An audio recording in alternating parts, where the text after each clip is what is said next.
Let yourself settle in comfortably as we journey north to the mist-shrouded Highlands and ancient shores of Scotland, a land where standing stones mark the passing of millennia, where warriors painted themselves blue and faced the might of Rome, and where Celtic culture flourished in ways that still echo through the centuries. Close your eyes and breathe deeply as we explore ancient Scotland, from its earliest inhabitants to the dawn of recorded history. A story written in stone circles, burial cairns, and the songs of bards. The story of ancient Scotland begins not with Scots, but with much earlier peoples, for humans first arrived in what we now call Scotland around 12,000 years ago, as the last ice age retreated and the great glaciers withdrew, leaving behind a transformed landscape. These Mesolithic hunter-gatherers followed herds of reindeer and other game northward, settling along coastlines and rivers where they could fish and hunt. They left few permanent structures, living a nomadic or semi-nomadic existence, but archaeological sites like Cramen near Edinburgh have revealed their stone tools, fire pits, and evidence of sophisticated understanding of their environment. These earliest inhabitants survived through intimate knowledge of the land and sea, harvesting shellfish, hunting red deer, gathering plants, and moving with the seasons through territories they knew intimately. For thousands of years, small groups of these hunter-gatherers lived across Scotland, their lives leaving only faint traces in the archaeological record: flint tools, shell middens, and occasional burial sites that hint at their spiritual beliefs. Breathe slowly now as we move forward to around 4000 BC, when farming first arrived in Scotland, brought by Neolithic peoples who migrated from mainland Europe. This agricultural revolution transformed Scottish society, as communities shifted from hunting and gathering to cultivating crops like wheat and barley, and herding domesticated animals including cattle, sheep, and goats. Permanent settlements began to appear, and with the stability that farming provided, these Neolithic Scots had time to create monuments that would endure for millennia. The most spectacular evidence of Neolithic Scotland can be found in Orkney, where the settlement of Skara Brae provides an extraordinarily well-preserved glimpse into life 5,000 years ago. This village of 8 stone houses, buried and preserved under sand dunes for millennia until a storm exposed it in 1850, shows sophisticated construction with stone furniture, beds, dressers, and even a primitive form of plumbing. The houses were connected by covered passages, creating a protected community where families lived, worked, and raised children while the Atlantic winds howled outside. Let your mind drift to the magnificent stone monuments that Neolithic peoples erected across Scotland. The standing stones of Stenness in Orkney, erected around 3100 BC, form one of Britain's oldest stone circles, with 4 massive slabs still standing from an original 12, reaching up to 19 feet in height. Nearby, the even more impressive ring of Brodger features a perfect circle of standing stones originally numbering 60, though only 27 remain today. Each stone carefully shaped and positioned with astronomical precision. These monuments required tremendous communal effort.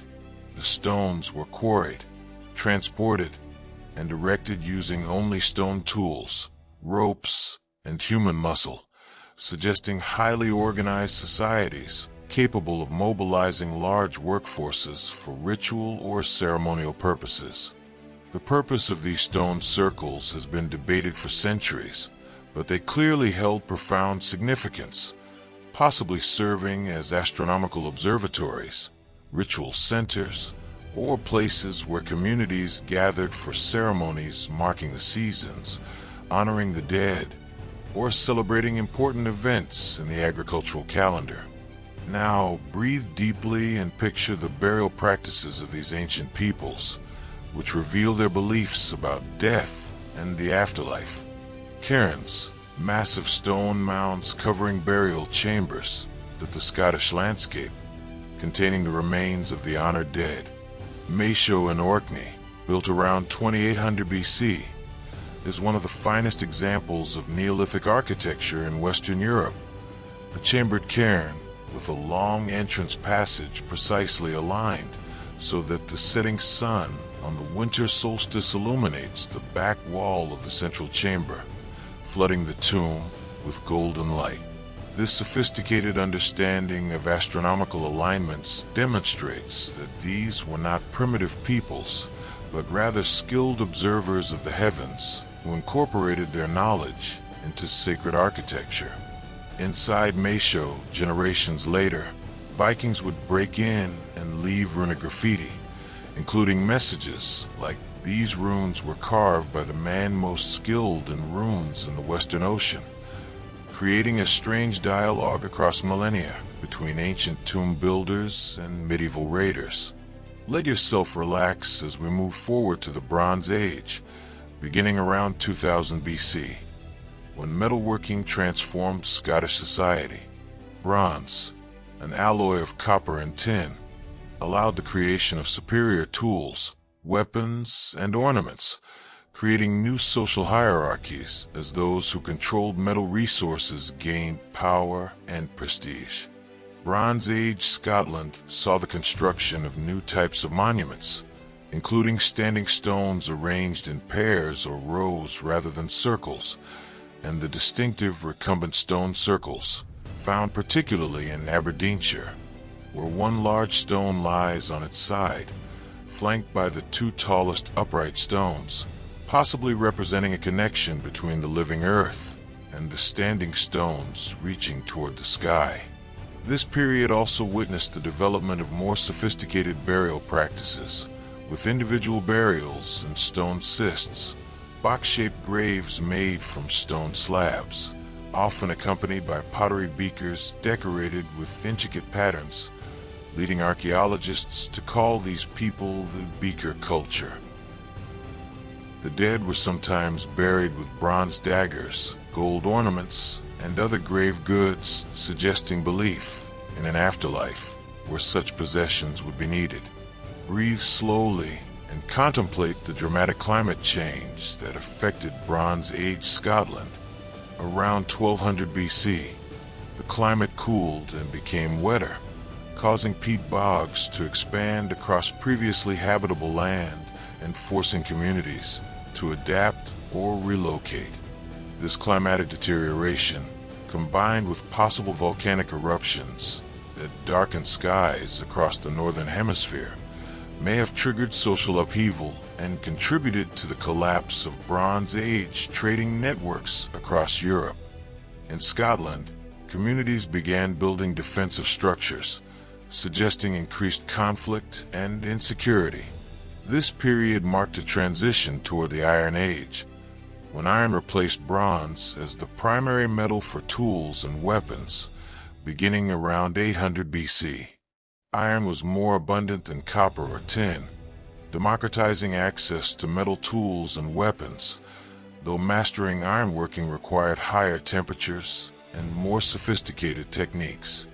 The knowledge of ironworking likely came to Scotland through trade and cultural exchange with continental Europe, gradually spreading throughout the land. Now let your thoughts drift to the most distinctive structures of Iron Age Scotland. The Brocks, massive stone towers that represent one of prehistoric Europe's most sophisticated architectural achievements. These hollow-walled circular structures, built between roughly 500 BC and 200 AD, featured double-skinned dry stone walls with internal chambers and staircases, rising perhaps 40 feet or more in height. The best preserved example, Musa Brock in Shetland, still stands to its original height and showcases the engineering genius of its builders, who created these towers without mortar, each stone carefully selected and placed to support the enormous weight above. Around 500 brocks have been identified across Scotland, concentrated particularly in the north and the islands. Their exact purpose remains debated. Were they defensive towers for elite families, symbols of prestige and power, or communal refuges during times of danger? The fact that many contain domestic features like hearths and storage areas suggests they were lived in, at least part of time, but their impressive size and defensive capabilities indicate they were more than simple homes. The people who built these brocks were Celts, part of the broader Celtic culture that dominated much of Iron Age Europe. The Celts were not a single unified people, but rather numerous tribes sharing linguistic and cultural similarities, with Celtic languages, art styles, and social structures spreading across Western Europe. Scottish Iron Age society was tribal, organized into numerous kingdoms and chiefdoms that controlled different regions. These Celtic tribes were agricultural, growing crops in small fields and keeping livestock, but they were also warriors who valued courage, martial skill, and elaborate displays of wealth and status. Celtic metalwork reached extraordinary levels of artistry, with craftsmen creating intricate bronze mirrors, ornate swords and shields, decorated horse gear, and personal ornaments featuring the flowing, curvilinear designs that characterized Celtic art, designs that would be revived and celebrated in later Scottish culture. These Iron Age Scots were the direct ancestors of the people who would face Rome, and their warrior culture would define Scottish resistance for centuries to come. As you rest, imagine ancient Scotland, standing stones casting long shadows across misty moors, smoke rising from brock towers on distant headlands, farmers working fields while craftsmen forge iron tools in dim workshops, and everywhere, the connection between land and people, between present and past, expressed through stone monuments that have endured for 5,000 years. Let your breathing slow as we approach one of the most significant encounters in Scottish history, the arrival of the Roman Empire at Scotland's borders. In 43 AD, the Romans invaded Britain under Emperor Claudius, quickly conquering much of what is now England and Wales. By 79 AD, the Roman governor Gnaeus Julius Agricola launched a campaign northward into Caledonia, the Roman name for Scotland. The Romans encountered fierce resistance from the native tribes, whom they collectively called Caledonii or Picts, though Pict would become the common name later, possibly derived from the Latin picti meaning painted ones, referring to the Celtic practice of decorating their bodies with blue woad dye before battle. These northern tribes were different from the Celtic peoples the Romans had subdued in the south. They were fiercely independent, adapted to the harsh northern terrain, and unwilling to submit to Rome's authority. Agricola pushed northward, building a network of forts and roads as he advanced, attempting to bring Roman civilization to this wild frontier. Now, let your thoughts drift to the Battle of Mons Graupius, fought in 83 AD at an unidentified location somewhere in northeast Scotland, possibly near the Grampian Mountains. This was the decisive confrontation between Agricola's Roman legions and a confederation of Caledonian tribes led by a chieftain named Calgicus, whose name means swordsman, and who may be the first named Scottish historical figure, though we know him only through Roman sources. According to the Roman historian Tacitus, who was Agricola's son-in-law, Calgicus delivered a stirring speech before the battle, condemning Roman imperialism with the famous line, "They make a wasteland and call it peace." The battle itself was a Roman victory, with Tacitus claiming 10,000 Caledonians died against only 360 Roman casualties, though ancient historians often exaggerated numbers. Despite this victory, the Romans never successfully conquered Caledonia. The terrain was too difficult, tribes too resistant, and the military commitment required too costly. Within a few years, Agricola was recalled to Rome, and the legions gradually withdrew southward, abandoning their most northerly forts. Breathe deeply and picture the Roman solution to the Scottish problem, building a wall across the narrow waste of Britain to mark the frontier. The first was the Antonine Wall, constructed around 142 AD under Emperor Antoninus Pius, stretching about 39 miles from the Firth of Forth to the Firth of Clyde. This was the northernmost frontier of the Roman Empire, built of turf on a stone foundation, with a defensive ditch, 19 forts, and numerous watchtowers. For about 20 years, the Antonine Wall marked Rome's boundary, with Roman soldiers garrisoning the forts and controlling movement across the frontier. However, maintaining this forward position proved too difficult. The tribes north of the wall constantly raided and harassed the Roman positions, and the supply lines back to the Roman heartland were stretched dangerously thin. By around 162 AD, the Romans had permanently abandoned the Antonine Wall and withdrawn to their earlier frontier further south. Let yourself relax as we explore that more famous barrier, Hadrian's Wall, built beginning in 122 AD under Emperor Hadrian, stretching 73 miles from the River Tyne to the Solway Firth. This massive stone fortification, parts of which still stand today, marked the effective northern limit of Roman Britain and defined the boundary between the Roman world and unconquered Caledonia.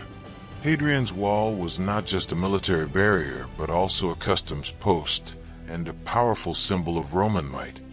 A clear statement carved in stone that beyond this point lay barbarian lands that Rome chose not to conquer. The wall was about 15 feet high in most places and 10 feet wide, with a fort every Roman mile called mile castles, 2 turrets between each mile castle, and 17 larger forts housing garrisons. For nearly 3 centuries, this wall marked the frontier, creating a de facto border that would, in many ways, prefigure the later division between Scotland and England, though of course at this time, neither Scotland nor England existed as unified kingdoms. Now breathe slowly and contemplate the mysterious Picts, the people who dominated Scotland north of Hadrian's Wall for centuries. The Picts left no written records of their own. What we know comes from Roman sources, later Celtic and Anglo-Saxon texts, and most intriguingly, from their carved stones. The Picts spoke a language that is now lost, though it was likely related to Brittonic Celtic languages. They were organized into kingdoms, with high kings occasionally uniting the various Pictish tribes under their rule, though fragmentation and conflict between kingdoms was more common than unity. The Picts were sophisticated artists and craftsmen, creating distinctive symbol stones carved with mysterious pictographs, crescent and virad symbols, double discs, serpents, mirrors, combs, and abstract designs whose meanings remain unknown.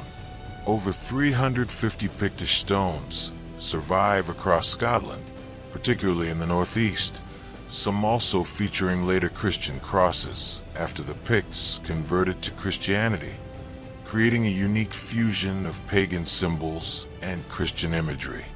Let your mind drift to the social structure and way of life of the Picts. Unlike the patrilineal succession common in most of Europe, the Picts apparently practiced matrilineal succession, with kingship passing through the female line. A king was succeeded by his sister's son rather than his own son, though this practice is debated among historians and may have been more complex than simple matrilineal. Pictish society was agricultural, based on farming settlements and cattle herding, with communities living in roundhouses or in the distinctive brachs and crannigs, artificial islands built in lochs for defense and isolation. The Picts were also seafarers and traders, their kingdoms controlling important maritime routes along Scotland's east coast and through the islands. They were renowned as fierce warriors, using light cavalry, chariots, and guerrilla tactics that confounded the Romans. Pictish warriors painted or tattooed themselves with blue woad, creating fearsome appearances that added to their reputation. The Picts remained unconquered, maintaining their independence throughout the Roman period and long after Rome's legions departed Britain in the early 5th century. Breathe deeply as we explore the arrival of Christianity in Scotland, which came through multiple routes beginning in the 5th and 6th centuries. Saint Ninian, Romano-British bishop, established a church at Whithorn in Galloway around 400 AD, creating one of the earliest Christian communities in Scotland. But the most famous Christian missionary was Street Columba, an Irish monk who arrived in 563 AD with 12 companions and founded a monastery on the island of Iona off Scotland's west coast. Iona became one of the most important centers of Christianity in the Celtic world, serving as a base from which monks traveled throughout Scotland, converting first the Scots of Dalriada, Irish settlers who had established a kingdom in what is now Argyll, and eventually the Picts. The Christianity that Columba brought was Celtic Christianity, distinct from the Roman Christianity of continental Europe, with its own calculations for Easter's date, its own monastic emphasis, and its own artistic traditions that would produce masterpieces like illuminated manuscripts. The monastery at Iona became a center of learning and art, and Columba himself became one of Scotland's patron saints, though he was actually Irish by birth. These Irish colonists, known as Scoti, which is where the name Scotland eventually derives from, established their kingdom in the territory now known as Argyll. Their stronghold was the fortress of Dunad, a rocky hill in Argyll whose summit contains carved footprints in the stone where, according to tradition, kings were inaugurated, placing their foot in the print as part of the ceremony connecting them to the land.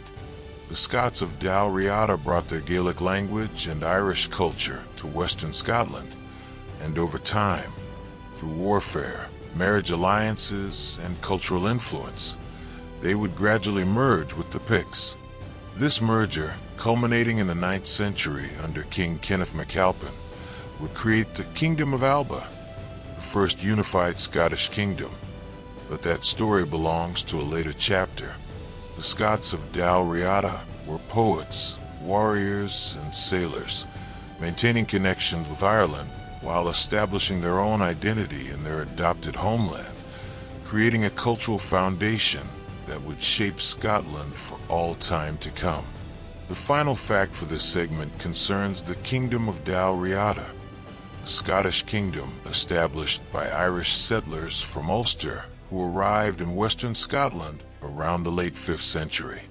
These Irish colonists, known as Scoti, which is where the name Scotland eventually derives from, established their kingdom in the territory now known as Argyll. Their stronghold was the fortress of Dunad, a rocky hill in Argyll whose summit contains carved footprints in the stone where, according to tradition, kings were inaugurated, placing their foot in the print as part of the ceremony connecting them to the land. The Scots of Dalriada brought their Gaelic language and Irish culture to western Scotland, and over time, through warfare, marriage alliances, and cultural influence, they would gradually merge with the Picts. This merger, culminating in the 9th century under King Kenneth MacAlpin, would create the Kingdom of Alba, the first unified Scottish kingdom. But that story belongs to a later chapter. The Scots of Dalriada were poets, warriors, and sailors, maintaining connections with Ireland while establishing their own identity in their adopted homeland, creating a cultural foundation that would shape Scotland for all time to come. As you sink deeper into rest Imagine the Roman walls marking boundaries that couldn't contain the fierce peoples beyond. Pictish warriors painted blue gathering beneath their carved stones. Monks in Iona's monastery copying sacred texts by candlelight. And Irish settlers building their fortress at Dunad, placing their feet in the ancient stone, claiming this land as their own. All these peoples and cultures interweaving to create the complex tapestry of ancient Scotland. Let your breathing deepen as we explore the crannogs, one of ancient Scotland's most distinctive dwelling types, which provided both security and isolation for families and communities. Crannogs were artificial islands constructed in lochs, Scotland's numerous inland lakes, by piling stones, timber, and earth onto the loch bed until an island emerged above the water surface. On this platform, roundhouses were built, connected to the shore by a narrow causeway that could be removed or defended, creating a natural moat that protected inhabitants from raiders and wild animals. Archaeological evidence suggests crannogs were occupied from the Neolithic period through to as late as the 17th century, an extraordinary span of time demonstrating their effectiveness and appeal. The Scottish Crannog Centre at Loch Tay has reconstructed one such dwelling, showing how these structures were built and revealing the sophisticated understanding of engineering and materials required to create a stable, watertight platform that could support multiple buildings and withstand the movements of water and weather over many years. Now, let your thoughts drift to the raids that shaped Scotland's destiny beginning in the late 8th century. The Vikings. In 793 AD, Norse raiders attacked the monastery at Lindisfarne in northern England, marking the beginning of the Viking Age in Britain. By 795 AD, they had reached Iona, raiding Columba's monastery and eventually forcing the monks to relocate many of their treasures and their community to Kells and Ireland for safety. The Vikings, primarily Norwegians who launched from Norway and the Northern Isles, saw the scattered islands and exposed coastlines of Scotland as easy targets for their longships. Initially coming as raiders seeking plunder from monasteries and settlements, the Vikings gradually transitioned to settlement and conquest. By the mid-9th century, Norse settlers had established control over Shetland, Orkney, and the Western Isles, creating a Norse Gaelic culture that blended Scandinavian and Celtic traditions. These Viking territories would remain under Norse control for centuries, not becoming part of Scotland until the 13th and 15th centuries, creating a distinct cultural zone where Old Norse was spoken and Scandinavian laws and customs prevailed. Breathe slowly and picture the transformation of Scotland that occurred in 843 AD, when Kenneth MacAlpin, known in Gaelic as Cyned Mac Ailpin, became king of both the Scots of Dalriada and the Picts, creating the unified Kingdom of Alba. The exact circumstances of this unification remain unclear. Some sources suggest Kenneth was both a Scots king with Pictish royal blood through his mother, allowing him to claim both crowns through the Pictish matrilineal succession system. Other sources hint at conquest or the opportunistic filling of a power vacuum after Viking raids had weakened the Pictish kingdoms. Regardless of the mechanism, Kenneth's reign marked the beginning of a unified Scottish kingdom, with the capital established at Scone in Perthshire, where Scottish kings would be crowned for centuries to come. The Stone of Scone, also called the Stone of Destiny, became the coronation stone on which kings placed their feet or sat during the inauguration ceremony, symbolically connecting them to the land and its ancient traditions, continuing the practice seen earlier at Dunad. Let yourself relax as we contemplate what happened to the Picts after this unification. Remarkably, the Pictish people, language, and distinct identity seemed to fade relatively quickly, absorbed into the emerging Scottish nation. Within a few generations, people who had identified as Picts were calling themselves Scots, speaking Gaelic rather than Pictish, and adopting Scots laws and customs. This cultural transformation remains one of history's mysteries. How did a people who had resisted Rome, maintained their independence for centuries, and possessed a distinct language and culture so thoroughly disappear? Some historians suggest plague or Viking raids severely weakened the Pictish kingdoms, making absorption into the Scots kingdom necessary for survival. Others propose the transformation was more gradual, with intermarriage, cultural exchange, and political integration, slowly blending the two peoples over generations. The Picts left behind their mysterious symbol stones, their artistic legacy, and their genetic heritage in the Scottish people, but their language died without being recorded, taking with it the meanings of their symbols and much of their culture. Now breathe deeply and explore the gradual expansion of the Kingdom of Alba southward and eastward during the 10th and 11th centuries. Under Kenneth MacAlpin's successors, particularly kings like Constantine II and Malcolm II, the Scottish kingdom pushed its borders southward into territories that had been part of the Anglo-Saxon Kingdom of Northumbria. The pivotal Battle of Carham in 1018 saw Malcolm II defeat the Northumbrians, securing Scottish control over Lothian, the region around Edinburgh, pushing Scotland's border to approximately where it stands today. This expansion meant the Kingdom of Alba was now a multi-ethnic realm. Gaelic-speaking Scots in the west and Highlands, remnants of Pictish culture in the northeast, Norse settlers in the islands and far north, and English-speaking Angles in the southeast. This diversity would create tensions, but also richness, with different regions maintaining distinct identities within the broader Scottish kingdom. The fusion of these cultures, Celtic, Norse, and Anglo-Saxon, created the complex cultural mix that would define medieval Scotland. Let your mind drift to the introduction of feudalism to Scotland, beginning particularly during the reign of David I, who ruled from 1124 to 1153. David had spent time in England and was influenced by Norman culture and administrative practices. He actively encouraged Norman knights and Anglo-Norman nobles to settle in Scotland, granting them lands in exchange for military service and loyalty, the essence of the feudal system. These Norman families, including names like Bruce, Stewart, Balliol, and others, would become thoroughly Scottish over generations and eventually dominate Scottish nobility. David established royal burghs, towns with special trading privileges, creating centers of commerce and craft production.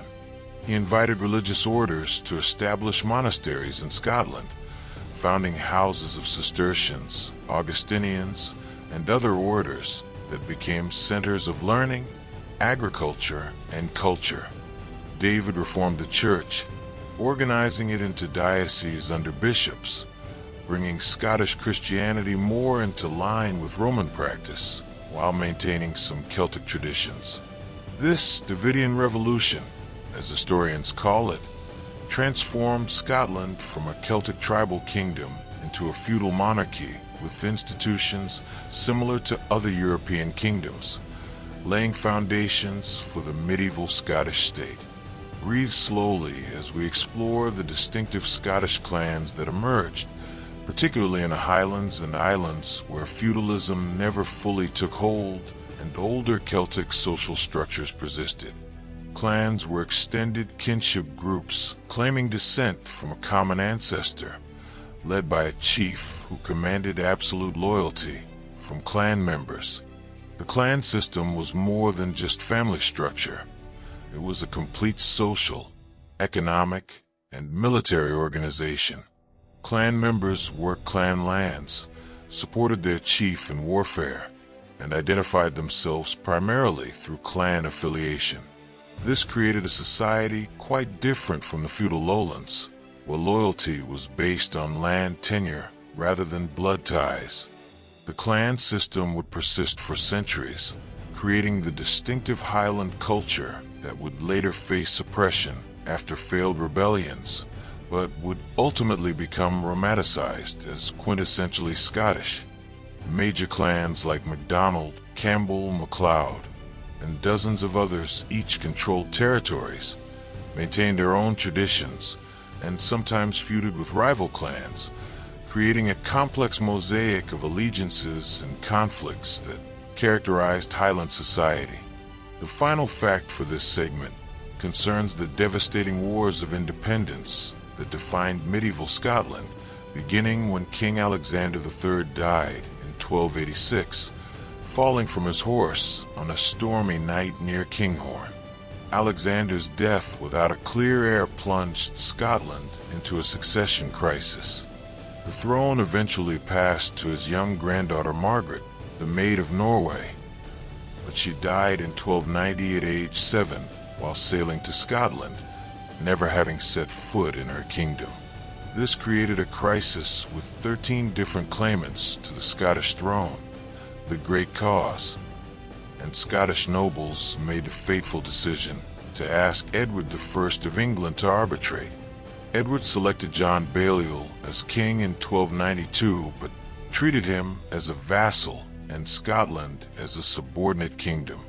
When Balliol finally resisted, declaring an alliance with France in 1295, the beginning of the Auld Alliance between Scotland and France that would last for centuries, Edward invaded Scotland in 1296, defeated Balliol, and attempted to rule Scotland directly.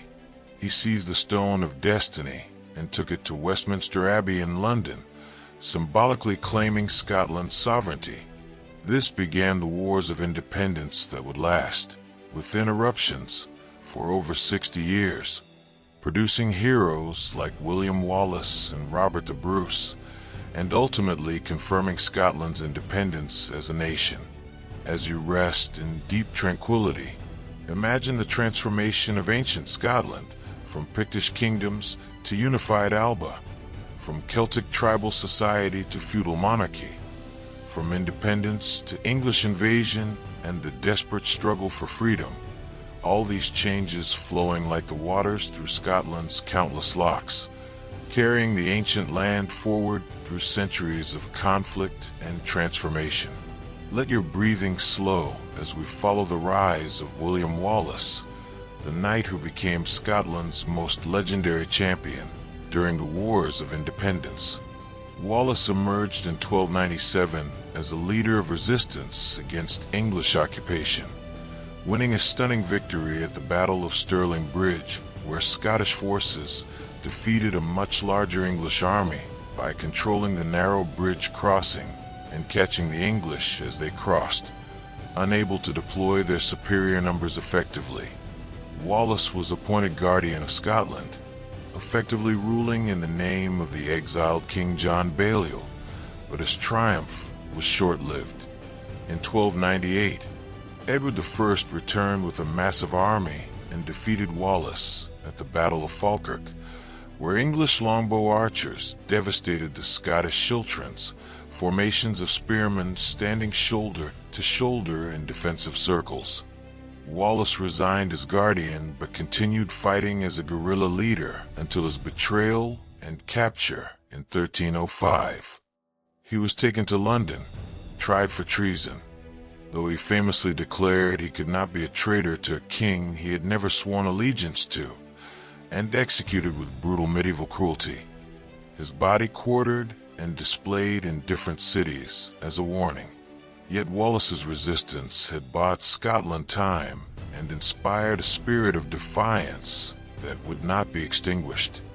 Now, let your thoughts drift to Robert the Bruce, the nobleman who would ultimately secure Scotland's independence and become one of its greatest kings. Robert Bruce, Earl of Carrick, had a complicated relationship with the independence struggle.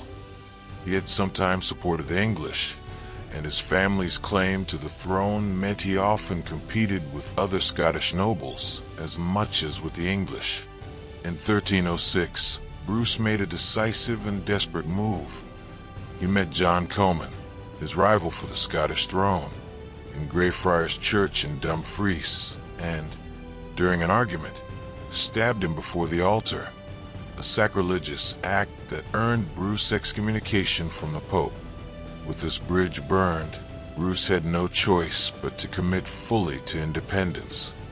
He had himself crowned King of Scots at Scone, despite holding almost no territory and being hunted by both English forces and supporters of the slain Comyn. For years, Bruce was a fugitive king, reduced at one point to hiding in caves. Legend says he watched a spider repeatedly trying to spin its web, teaching him persistence through the famous moral: if at first you don't succeed, try again. Breathe deeply and picture Bruce's gradual comeback, winning castles and territory through guerrilla warfare and brilliant military strategy. Bruce avoided pitched battles, where English heavy cavalry and longbowmen held advantages, instead using Scotland's terrain to his benefit, destroying castles after capturing them so they couldn't be retaken, and wearing down English garrisons through raids and sieges. By 1314, only Stirling Castle remained in English hands, and Edward II, son of the deceased Edward I, marched north with a massive army of perhaps 20,000 men to relieve the siege. Bruce, with perhaps 7,000 to 10,000 Scots, chose to make a stand at Bannockburn, near Stirling. Over 2 days, June 23rd to 24th, 1314, the Scots achieved one of medieval history's most remarkable victories. Bruce chose the battlefield carefully, with marshes protecting his flanks and preventing English cavalry from maneuvering. Scottish schiltrons held firm against cavalry charges. English archers were neutralized by Scottish cavalry attacks, and on the second day, when the English army was compressed into unfavorable terrain near the Bannockburn, Bruce ordered a general advance that broke English morale. Edward II fled, and his army dissolved in panic and slaughter.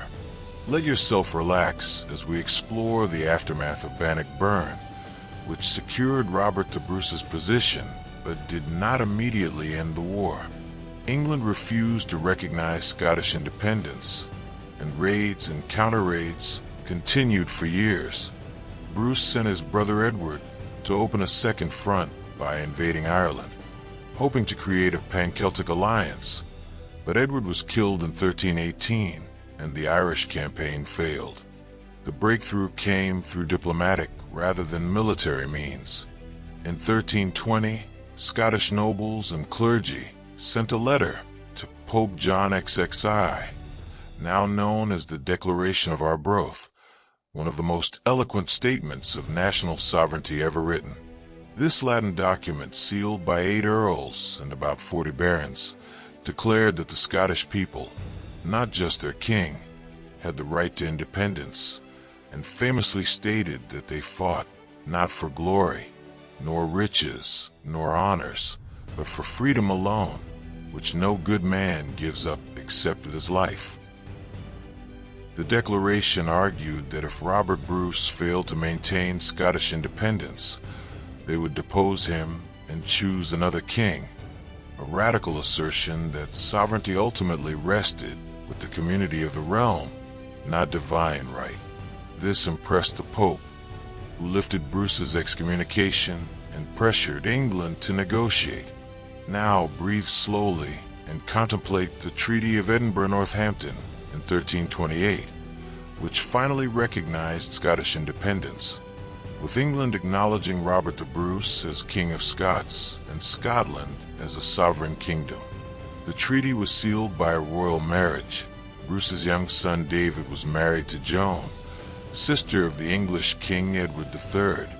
Bruce, exhausted by years of warfare and suffering from what was probably leprosy, died the following year in 1329, having secured what he had fought for.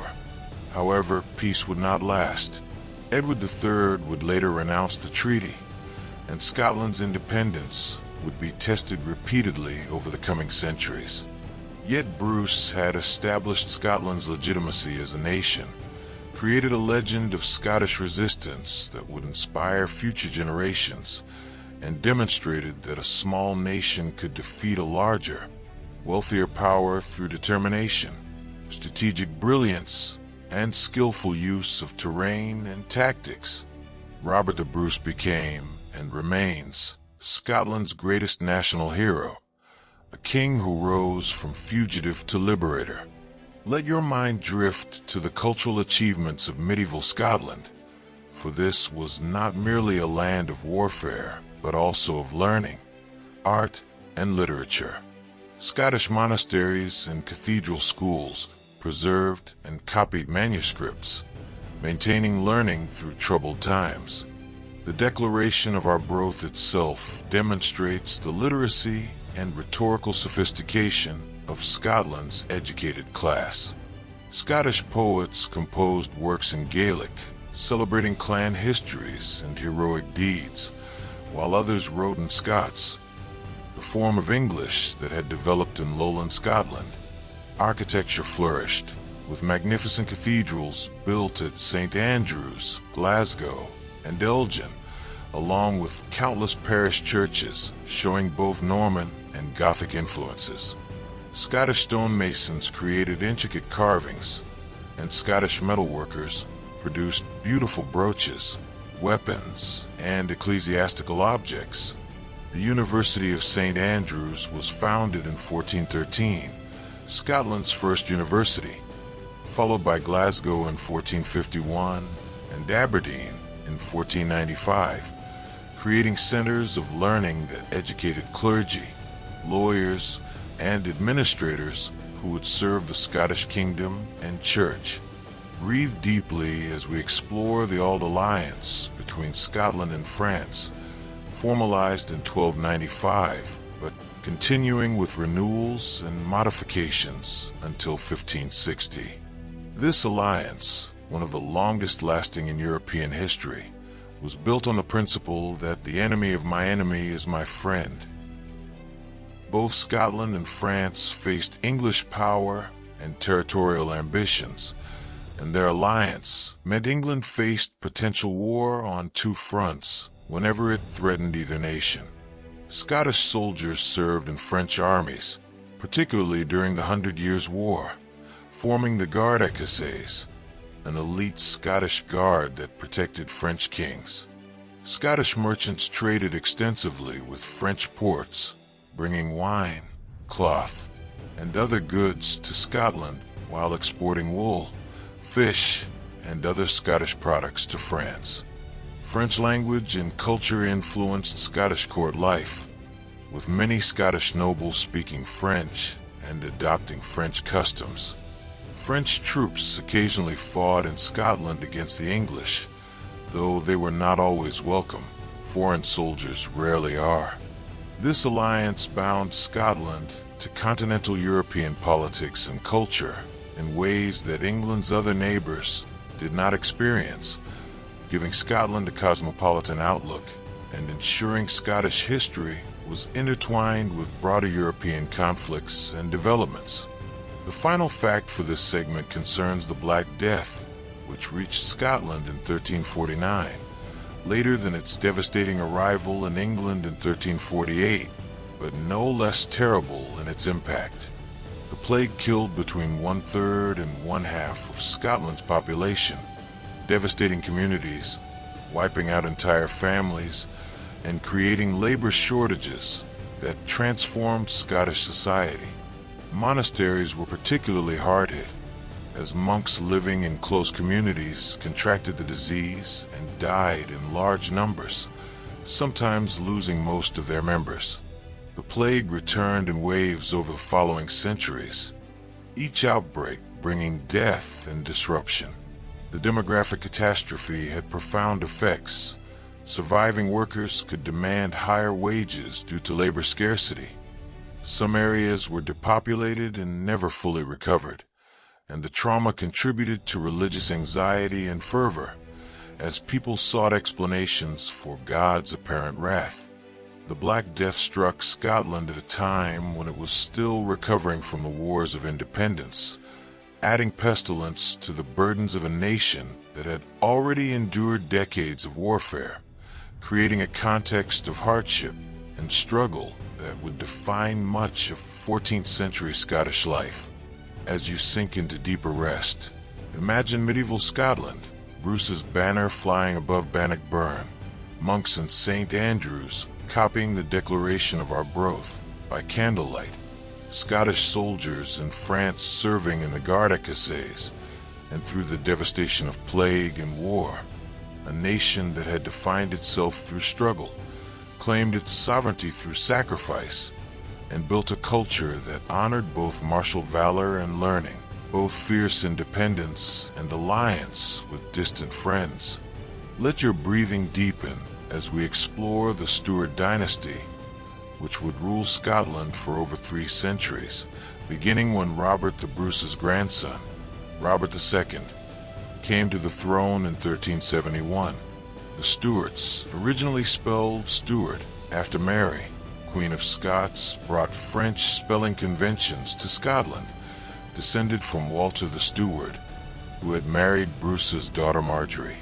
This dynasty would face constant challenges, weak kings and strong nobles competing for power, ongoing tensions with England, religious upheaval during the Reformation, and eventually, the paradoxical fate of inheriting the English throne in 1603, creating a union of crowns that would fundamentally alter Scotland's relationship with its southern neighbor.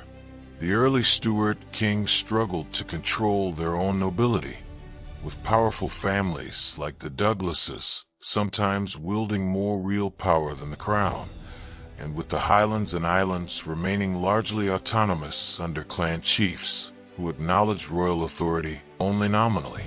Now, let your thoughts drift to the distinctive Highland culture that flourished during this period, particularly in the west and north where royal authority was weakest.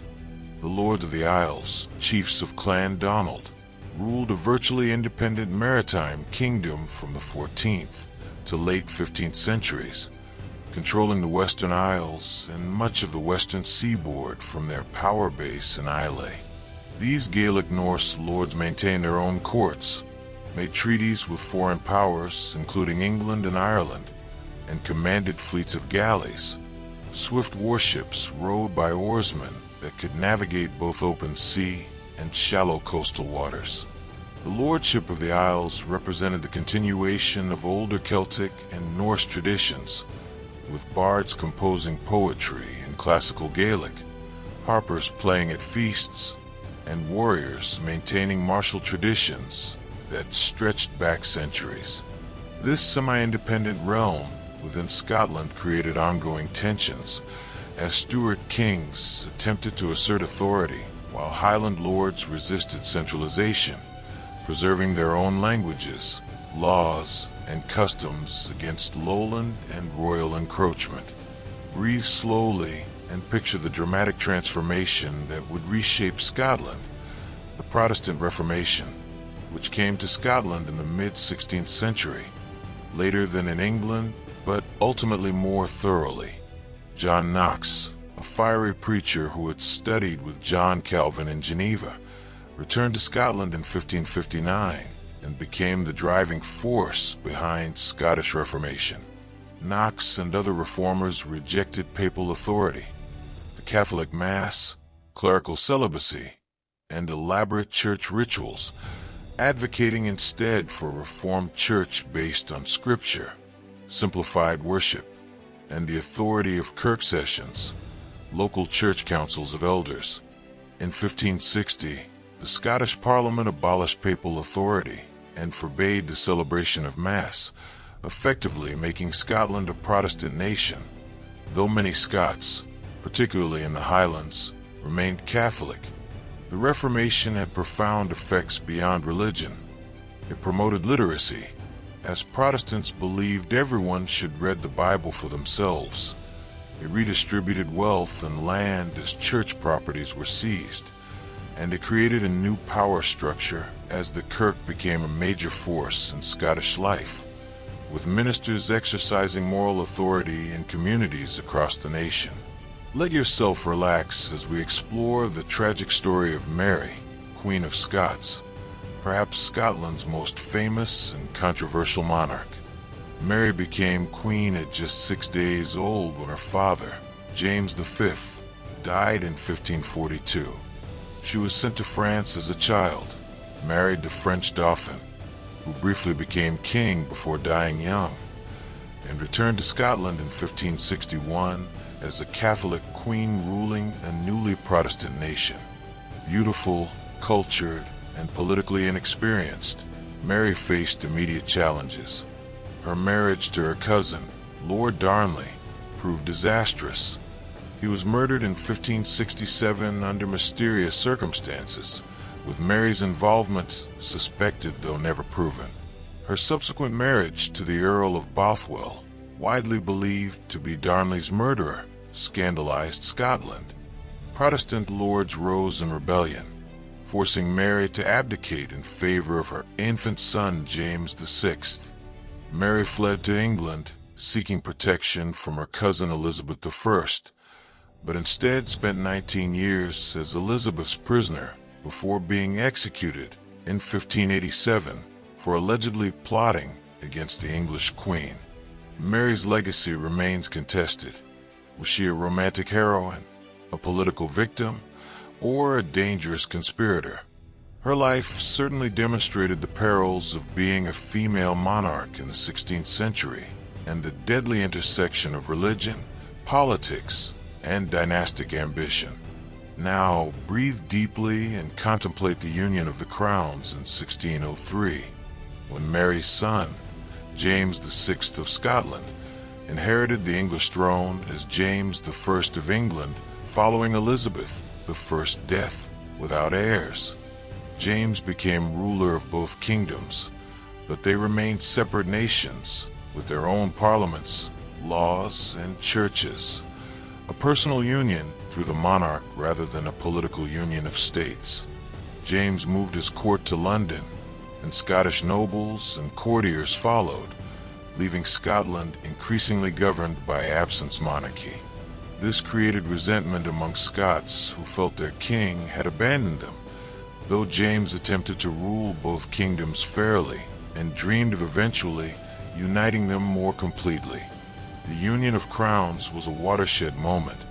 It ended centuries of Anglo-Scottish warfare, as the two kingdoms were now ruled by the same monarch, but it also began a process that would eventually lead to the 1707 Act of Union that would merge the two kingdoms politically, ending Scotland's existence as an independent nation, though preserving its distinct legal system and Presbyterian church. Let your mind drift to the Highland clans at their cultural zenith in the 16th and 17th centuries, when clan identity was expressed through distinctive elements that would later become romanticized symbols of Scotland.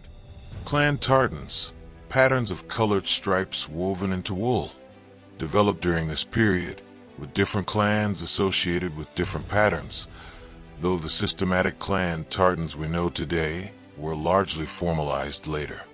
Highland dress included the belted plaid, a large piece of tartan wool wrapped around the body and belted at the waist, with the upper portion pulled over the shoulder, creating both a kilt-like lower garment and a cloak.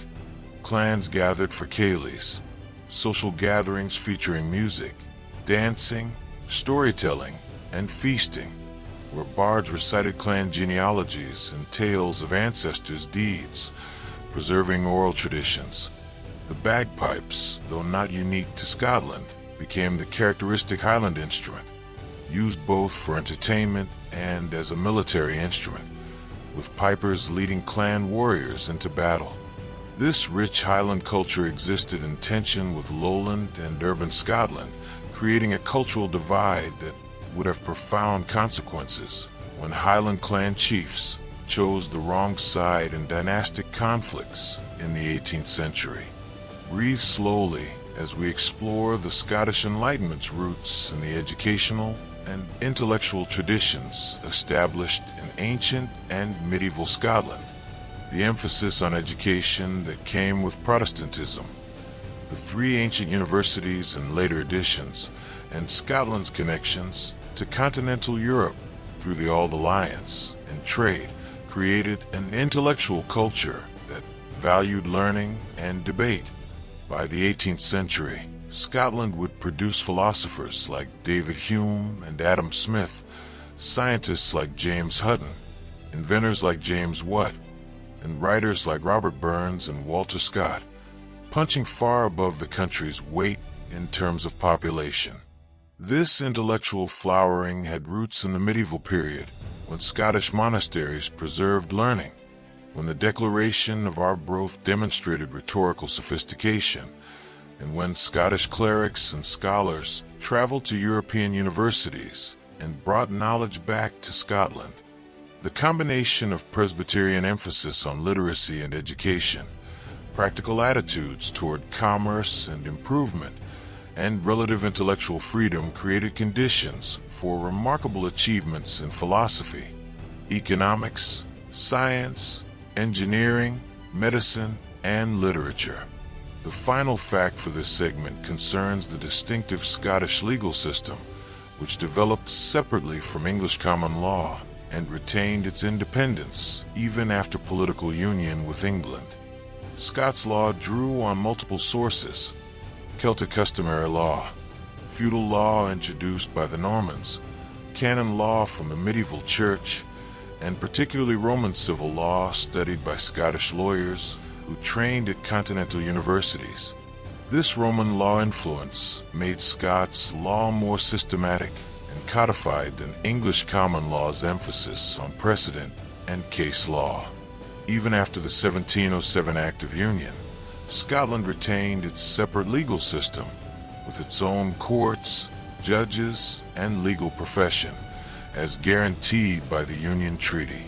Scots law maintained distinctive features like not proven as a verdict in criminal trials, alongside guilty and not guilty, different property laws, and different approaches to many areas of law. This legal independence was crucial to Scottish identity. It meant that even after losing political sovereignty, Scotland retained institutions that embodied its distinct national character. The legal system, along with the Presbyterian Church of Scotland and the separate educational system, formed a triumvirate of Scottish institutions that preserved national distinctiveness within the United Kingdom, allowing Scotland to maintain a separate identity even while being part of a larger political entity.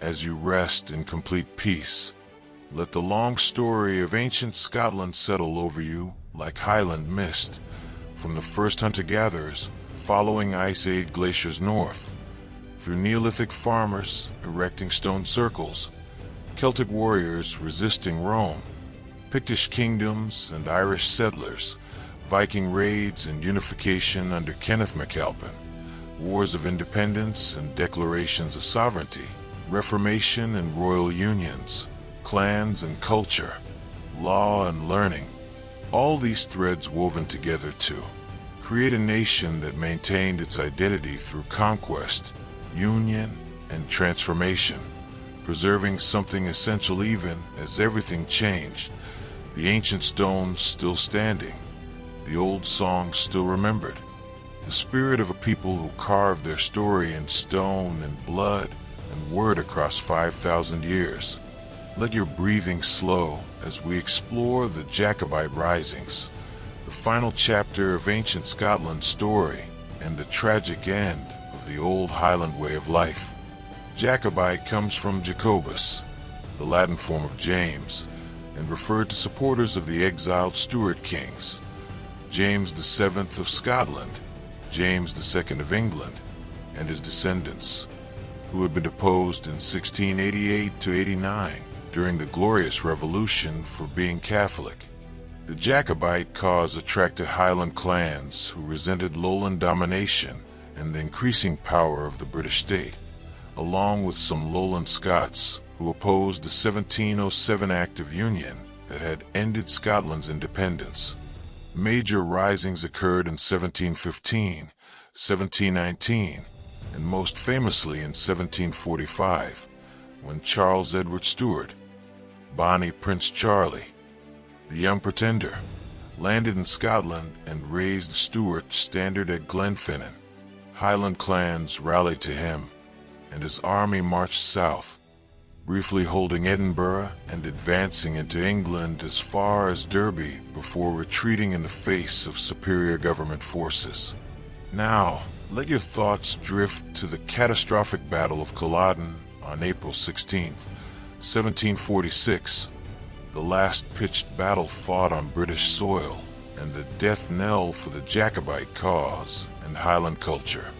Charles's exhausted, outnumbered army faced government forces under the Duke of Cumberland on Culloden Moor near Inverness.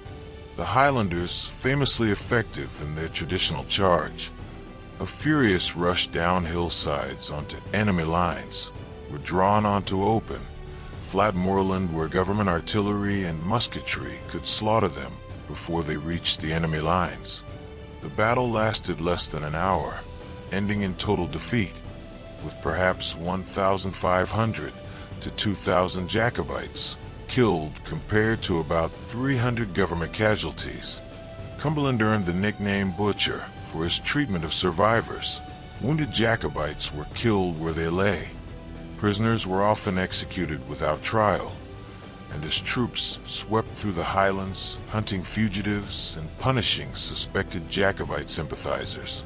Charles Edward Stuart escaped, aided by loyal Highlanders including Flora MacDonald, who helped him disguise himself and reach the coast, but he fled to France, never returning, and spent the rest of his life in increasingly desperate exile, dying in Rome in 1788, a tragic and broken figure. Breathe deeply and picture the systematic destruction of Highland culture that followed Culloden. The British government, determined to prevent future rebellions, passed a series of laws designed to break the clan system. The Heritable Jurisdictions Act of 1746 abolished the legal powers that clan chiefs had exercised over their territories, reducing them from quasi-sovereign rulers to mere landlords.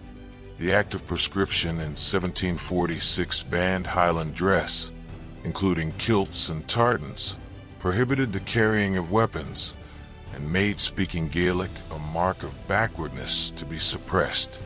These laws remained in force for decades, fundamentally transforming Highland society.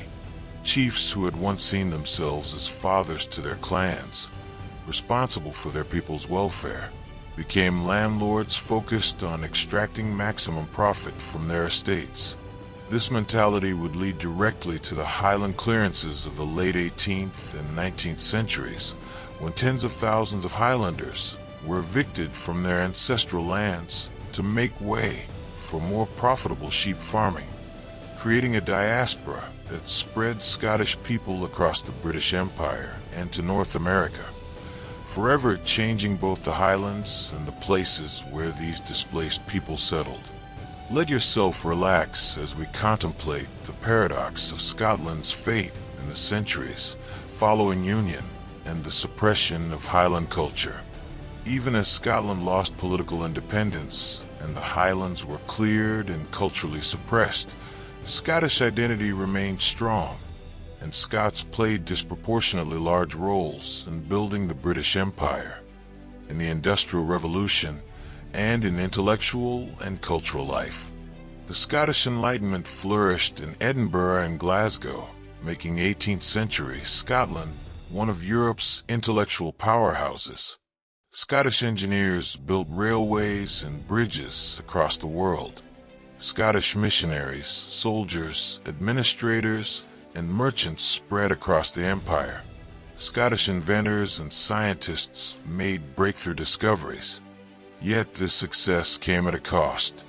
the loss of political sovereignty, the destruction of Highland culture, the clearances that emptied glens where people had lived for millennia, and the transformation of Scotland from an independent nation into a region of Great Britain, albeit a distinctive region that maintained its own legal system, educational system, and religious institutions. Now breathe slowly and contemplate the romanticization of Scotland that occurred in the 19th century, particularly through the works of Sir Walter Scott, whose novels and poetry created an idealized vision of Scotland's past that captivated readers across Europe. Scott's Waverley novels depicted Highland culture, Jacobite romanticism, and Scottish history in ways that made them fashionable and appealing, even as the real Highland culture was dying. When King George IV visited Scotland in 1822, the first reigning monarch to do so in nearly 2 centuries, Scott stage-managed the event, dressing everyone in tartans and creating a spectacle of Scottishness that bore a little resemblance to historical reality, but proved immensely popular.